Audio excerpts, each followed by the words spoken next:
अमीर बहू गरीब सास की कहानी। मोहन माँ को बहुत समझाता है, लेकिन सावित्री उसकी बात नहीं मानती। उसे उम्मीद थी कि मोहन पढ़ लिख कर बड़ा आदमी बन जाएगा। इसी तरह कुछ साल बीत गए। मोहन की पढ़ाई पूरी हो गई, उसे नौकरी भी मिल गई। एक दिन मोहन घर आया और उसने अपनी माँ से कहा, माँ, अब मैं तुम्हें अब काम पर जाने की कोई ज़रूरत नहीं है। मेरी बहुत अच्छी नौकरी लग गई है, अब तुम आराम करो। सावित्री उसकी बात मानकर काम छोड़ देती है। कुछ दिन बाद मोहन के लिए एक बड़े घर से रिश्ता आया। सावित्री बहुत खुश हुई। उसने खुशी खुशी मोहन का विवाह कर दिया। अपनी नई बहू रेखा को पाकर सावित्री बहुत खुश हुई। मैं अपनी बहू को कोई काम नहीं करने देती, सारा काम स्वयं करती। रेखा सारा दिन बैठी रहती। एक दिन मोहन ने अपनी माँ से कहा, माँ, तुम रेखा से भी कुछ काम करवाया करो। इस उम्र में तो तुम काम करती हो और रेखा बैठी रहती है।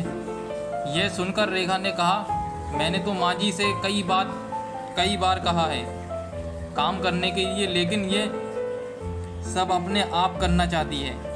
मोहन के कहने पर रेखा अगले दिन से सावित्री के साथ घर के काम करने लगी। कुछ दिन बाद सावित्री की तबीयत खराब रहने लगी। अब सारा काम रेखा को करना पड़ता है।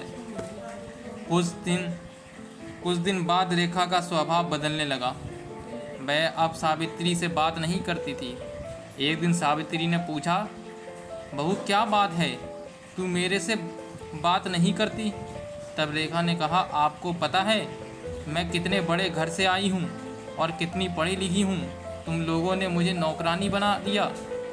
यह सुनकर सावित्री ने कहा, बहू, कुछ दिन की बात है, मैं ठीक हो जाऊँगी, उसके बाद मैं सारा काम कर लूँगी। लेकिन अभी तो मैं बिस्तर से उठ भी नहीं पा रही हूँ। तब रेखा बोली, हाँ, ये सब बहाने मैं खूब समझती हूँ। मैंने काम करना शुरू किया तो आपने सारा काम मेरे ऊपर डाल दिया। यह कहकर रेखा अपने कमरे में चली गई। उस दिन उसने खाना भी नहीं बनाया। शाम को जब मोहन घर आया तब रेखा ने कहा, सुनो जी, मैं इतना काम नहीं कर सकती, इसलिए मैं अपने पिता के घर जा रही हूँ। तुम्हें अपनी माँ की सेवा करनी है तो करो, मुझसे ये सब नहीं होगा। यह सुनकर मोहन गुस्से में बोला, मैंने शादी अपनी माँ के आराम देने के लिए की थी। अगर तुम घर का काम नहीं करोगी तो माँ इस बीमारी में कैसे काम करेगी? यह सुनकर रेखा गुस्से में अपने घर जाने के लिए चल दी। तभी सावित्री ने उसे रोका और कहा, बहू, इस घर को छोड़कर मत जाओ, मैं सारा काम कर लूँगी। घर चली जाती है। उसके जाने के बाद सावित्री रोती रहती है। मोहन कहता है, माँ, तुम क्यों रो रही हो? उसका गुस्सा कम होगा तो वह आ जाएगी। यह सुनकर सावित्री कहती है, बेटा, तू अभी उसे लेकर आ और जब तक वह नहीं आई तो भी उसके साथ रहना। मोहन कहता है, माँ, मैं तुम्हें इस हाल में छोड़ कर कैसे जा सकता हूँ? लेकिन सावित्री कहती है, तुझे मेरी कसम, नहीं तो मैं अन्न जल त्याग दूंगी और मर जाऊंगी। सावित्री की जिद के आगे मोहन हार जाता है और रेखा को लेने उसके घर पहुंच जाता है। सावित्री से पूछते हैं, माँ जी, दीदी कहाँ है? सावित्री उसे सारी बात बता देती है। यह सुनकर राजेश कहता है, माँ जी, मैं सोच भी नहीं सकता था मेरी बहन ऐसा करेगी। मैं तो अपनी पत्नी के साथ शहर में रहता हूँ। आज दीदी से मिलने का मन हुआ तो यहाँ चला आया और इतनी बड़ी बात मेरे माता पिता ने भी मुझे नहीं बताई। यह कहकर वह चला जाता है। कुछ दिन बाद रेखा अपने पिता के घर जाती है। वहाँ उसे राजेश और उसकी पत्नी मिलते हैं।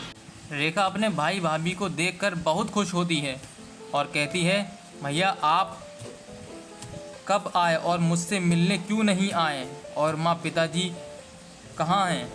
तब राजेश ने कहा, मेरी पत्नी माँ पिताजी के साथ नहीं रहना चाहती थी, इसलिए मैंने उन दोनों को घर से निकाल दिया और तू भी अब कभी यहाँ मत आना। यह सुनकर रेखा के होश उड़ जाते हैं।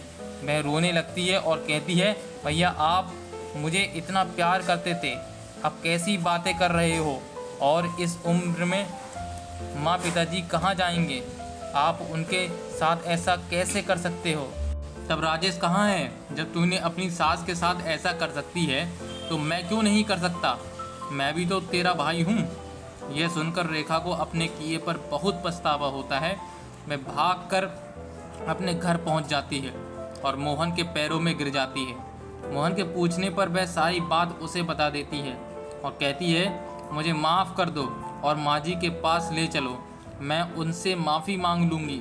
मेरे किए की सज़ा मेरे माता पिता को भी भुगतनी पड़ रही है, जाने भी किस हाल में होंगे।